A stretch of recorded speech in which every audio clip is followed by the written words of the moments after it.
एक बहुत बड़ा संदेश था।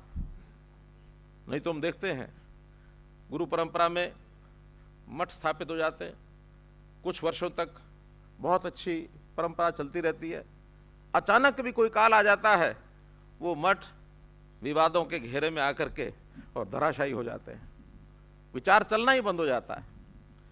लेकिन ये स्थायित्व, ये जो विचारधारा का इस रूप में दिया, धन्य है उनकी सोच जिन्होंने ये सारा काम किया।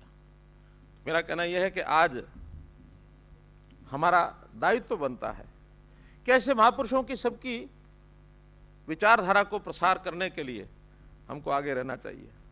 सरकार अपने ढंग से योजनाएं बनाएगी, लेकिन केवल सरकार के करने से सारे काम नहीं होते। सरकार से अपेक्षाएं होती हैं, विकास करो, कुछ स्कूल खोलो, अस्पताल खोलो, सड़कें बनाओ, लेकिन समाज के परिवर्तन में बड़ा दायित्व सामाजिक संस्थाओं का ज्यादा होता है। समाज कहीं कुरीतियों में ना घिर जाए, उसकी दिशा ठीक बनी रहे, आदतें ठीक बनी रहें, तो ये काम सब समाज को मिलकर करना होता है। हालांकि हमने इसकी एक शुरुआत की है 2 साल पहले, एक योजना बनाई, उसका नाम रखा है संत महापुरुष विचार प्रसार योजना। कि संतों की, महापुरुषों की जीवनियां हम कोशिश करेंगे कि सरकार की ओर से भी, चाहे प्रदेश स्तर का एक बड़ा कार्यक्रम, नहीं तो जिला स्तर के छोटे कार्यक्रम सारे किए जाएं। और उसके अंतर्गत अभी सबकी योजना तो हम नहीं बना पाए हैं, लेकिन हमें प्रारंभ किया गुरु रविदास जी की जयंती मनाने से, भगत कबीर की जयंती मनाने से, महर्षि वाल्मीकि जी की जयंती मनाने से, बाबा साहब अम्बेडकर की जयंती मनाने से, यहाँ से हमने शुरू किए हैं और भी इसमें जोड़ेंगे। शताब्दियों के तो आपने देखा ही है कि हमने पिछले 6-7 साल में जितनी महापुरुषों की शताब्दियाँ आई हैं, उसको बड़े लेवल पर मनाने का कार्यक्रम किया है। शताब्दी 100 वर्ष में एक बार आती है, लेकिन वार्षिक जो जयंती होती है वो तो हर वर्ष आती है।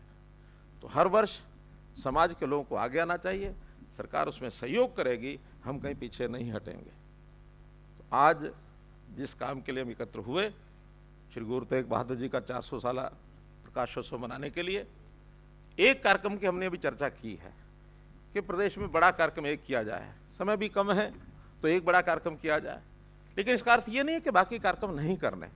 बहुत स्थानों की चर्चा हुई है।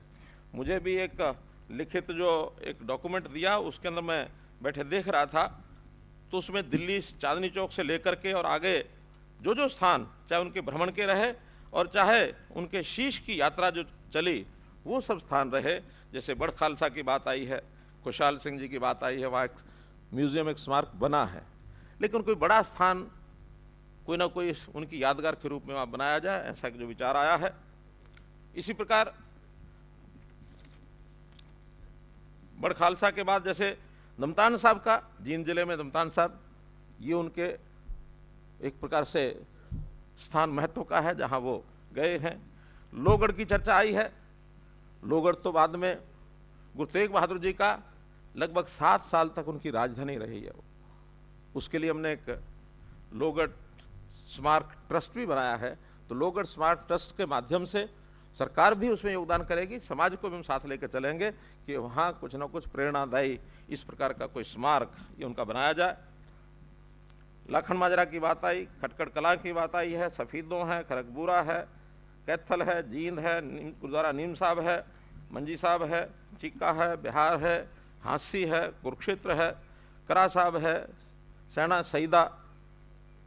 सईदा, ग्राम बारना है, दुदुही, लाडवा, बहारपुर, सुडल जिला यमुनानगर में, जिवारी, बुढ़िया, लखनौर साहब, पीर बुद्धू शाह, सढोरा, गांव लंगर छन्नी, ननेड़ी, ये ऐसे स्थान हैं जिसका बहुत छोटे छोटे, जैसे बताया हमारे पावा साहब ने, कि और बहुत छोटे छोटे ऐसे स्थान हैं जिसका उल्लेख शायद इस डॉक्यूमेंट में नहीं है, लेकिन इतिहास में लिखा है, सब चीज़ें लिखी हैं।